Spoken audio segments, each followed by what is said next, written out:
ಈಗ ಅನುಭವ ಇದೆ. ಯಾರಾದರೂ ಒಬ್ಬರು ಉಪನ್ಯಾಸಕ್ಕೆ ಬೇಕಿದ್ರೆ ಅದಕ್ಕಿಂತ ಮೊದಲೇ 10 ಜನ ಮಾತಾಡ್ಬಿಟ್ರೆ ನಮ್ಮ ಆಸಕ್ತಿ ಹೋಗ್ಬಿಡ್ತೀವಿ. ಹಾಗಾಗಿ ನಾವು ಅವರಿಗೆ ಹೆಚ್ಚು ಸಮಯ ಕೊಡೋರ ಮೇಲೆಲ್ಲ ಒಂದು ಎರಡೇ ಮಾತಾಡ್ತೀವಿ. ಅವ್ರಿಗೆ ಫೌಂಡೇಶನ್ ಮಾತ್ರ ಹಾಕೊಳ್ಳಿಕ್ಕೆ ಸಾಧ್ಯ ಅಂತ ನಾವು ಅಂದ್ಕೊಂಡಿದ್ದೀವಿ. ನಿಮಗೆಲ್ಲ ಗೊತ್ತಿರೋ ಹಾಗೆ ಭಾರತದ ನಾಗರಿಕತೆ ಪ್ರಾರಂಭ ಆಗುತ್ತೆ. ಭಾರತದ ನಾಗರಿಕತೆ ವ್ಯವಸ್ಥೆ ಇಲ್ಲ, ಆಡಳಿತ ವ್ಯವಸ್ಥೆ ಇಲ್ಲ, ಏನಿಲ್ಲ. ಕ್ರಿಸ್ತಶಕ ಪೂರ್ವಕ್ಕಾಗಿ ಕ್ರಿಸ್ತಶಕ ಪ್ರಾರಂಭ ಆಗ್ತದೆ. ಕನ್ನಡದ ಮೊದಲ ರಾಜರು ವನವಾಸಿಯ ಕದಂಬರು ಬರ್ತಾರೆ. ಆನಂತರ ಇಡೀ ದಕ್ಷಿಣ ಭಾರತ ಸೇರಿದಂತೆ ಇಡೀ ಭಾರತ ಮೊಘಲರಿಗೆ ವಶ ಆಯ್ತು ಅನ್ನುವಂಥ ಸಂದರ್ಭದಲ್ಲಿ 13ನೇ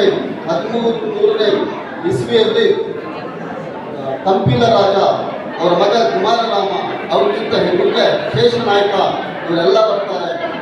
ಮೊಘಲರಿಂದ ಇಡೀ ದಕ್ಷಿಣ ಭಾರತವನ್ನು ರಕ್ಷಿಸ್ತಾರೆ. ಇವರೆಲ್ಲ ಅಳಿದು ಹೋಗಿ ಒಡಕ್ಕೆ ಉಂಟಾಗಿ ಆಮೇಲೆ ಬ್ರಿಟಿಷರು ಪ್ರವೇಶ ಆಗುತ್ತೆ. ಸುಮಾರು 250 ವರ್ಷಗಳ ಕಾಲ ಬ್ರಿಟಿಷರು ಇಲ್ಲಿ ನಮ್ಮ ದರ್ಬಾರನ್ನು ಮಾಡ್ತಾರೆ. ಅವ್ರು ಯಾರಿಗೂ ಸರಿಯಾದ ಸಂವಿಧಾನ ಇರಲಿಲ್ಲ. ತಾವು ರಾಜರಿಗಂತೂ ತಾವು ಹೇಳಿದ್ದೇ ವೇದವಾಕ್ಯ, ರಾಜ ಪ್ರತ್ಯಕ್ಷ ದೇವರು ಅಂತ ಆತ ಏನು ಹೇಳ್ತಾರೆ. ಆ ಥರ ವ್ಯವಸ್ಥೆಯಲ್ಲಿ ಬೆಳೆದಂಥ ನಮಗೆ 19 ಅದು ನಮಗೆ ಒಂದು ನಿಜವಾದ ನಾಗರಿಕತೆಯನ್ನು ಪರಿಚಯ ಮಾಡುತ್ತೆ. ಜನರಿಗೆ ಬೇಕಾಗಿರುವಂಥ ಆಡಳಿತ ವ್ಯವಸ್ಥೆಯನ್ನು ಗೊತ್ತಾಗಲಿಕ್ಕೆ ಕಾರಣ ಆಗ್ತದೆ. ಲ್ಯಾಂಡ್ ರಿಫಾರ್ಮ್ ಆ್ಯಕ್ಟ್ ಬಂತು, ಮಹಿಳೆಯರ ಪರವಾದಂಥ ಆ್ಯಕ್ಟ್ ಬಂತು, ವರದಕ್ಷಿಣೆ ವಿರೋಧಿ ಆ್ಯಕ್ಟ್ ಬಂತು, ಏನೇನೆಲ್ಲ ಆ್ಯಕ್ಟ್ಗಳೆಲ್ಲ ಬಂತು. ಬೇರೆ ಬೇರೆ ಸಂದರ್ಭದಲ್ಲಿ ಅನಿವಾರ್ಯವಾಗಿ ಅಮೆಂಡ್ಮೆಂಟ್ಗಳನ್ನು, ತಿದ್ದುಪಡಿಗಳನ್ನು ಮಾಡಬೇಕಾಗಿ ಬಂತು. ಆದರೆ ಹಾರ್ಟ್ ಏನಿದೆ ಅದು ಸಂವಿಧಾನ. ಆ ಸಂವಿಧಾನ ಇರೋದ್ರಿಂದ ನಾವು ಇವತ್ತು ಉಜ್ವಲವಾದಂಥ ಭವ್ಯ ಭಾರತವನ್ನು ಕಾಣ್ತಾ ಇದ್ದೀವಿ.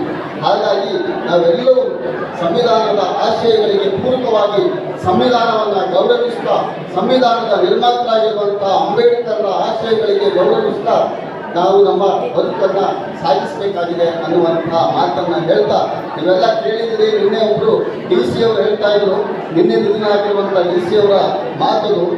ನನಗೆ ಯಾವುದೋ ಆಫೀಸ್ನಲ್ಲಿ ನನ್ನ ತಾಯಿ ಕೆಲಸ ಆಗಲಿಲ್ಲ ಅನ್ನುವಂಥ ಕಾರಣಕ್ಕೆ ನಾನು ಜಿಲ್ಲಾಧಿಕಾರಿ ಆಗಬೇಕಾಗಿ ಬಂತು ಮತ್ತು ಆದೆ ಅಂತ ಹೇಳುವಂಥದ್ದು. ಅದಕ್ಕೆ ಆಗ್ತಕ್ಕಂಥ ಅವಕಾಶವನ್ನು ಮಾಡಿಕೊಟ್ಟಿರುವಂಥದ್ದು ಭಾರತದ ಸಂವಿಧಾನ. ಯಾವ ಒಬ್ಬ ಬಾಲಕ ತನ್ನ ಶಾಲೆಯಲ್ಲಿ ತನಗೆ ನೀರು ಕುಡಿಲಿಕ್ಕೆ ಸಮಾನವಾದಂಥ ಅವಕಾಶ ಇಲ್ಲ, ತಾಲೂಕನ್ನು ಮಿತ್ರತೆ ಯೂನಿಫಾರ್ಮ್ ಹಾಕಲಿಕ್ಕೆ ಅವಕಾಶ ಇಲ್ಲ, ಸರಿಯಾಗಿ ಸಮಾನತೆಯ ಒಂದು ಆದರ್ಶವನ್ನು ಪಾಲಿಸಲಿಕ್ಕೆ ಅವಕಾಶ ಇಲ್ಲ ಅಂತ ಹೇಳ್ಕೊಂಡು ಹುಡುಕಿಕೊಂಡು ಅಧ್ಯಯನವನ್ನು ಪ್ರಾರಂಭ ಮಾಡ್ತಾನೆ. ಅದೇ ವ್ಯಕ್ತಿ ಡಾಕ್ಟರ್ ಬಾಬಾ ಸಾಹೇಬ್ ಅಂಬೇಡ್ಕರ್ ಭಾರತಕ್ಕೆ ಇಡೀ ಪ್ರಪಂಚವೇ ಬೆರಗಿನಿಂದ ನೋಡುವಂತಹ ಒಂದು ಅದ್ಭುತವಾದ ಸಂವಿಧಾನವನ್ನು ಕೊಡ್ತಾರೆ. ಇದೆಲ್ಲ ಆಗಿರೋದು ಸಂವಿಧಾನದ ಆಶಯಗಳಿಂದ ಅಂತ ಹೇಳ್ತಾ ನನ್ನ ಮಾತನ್ನು ಮುಗಿಸ್ತೀನಿ. ಎಲ್ಲರಿಗೂ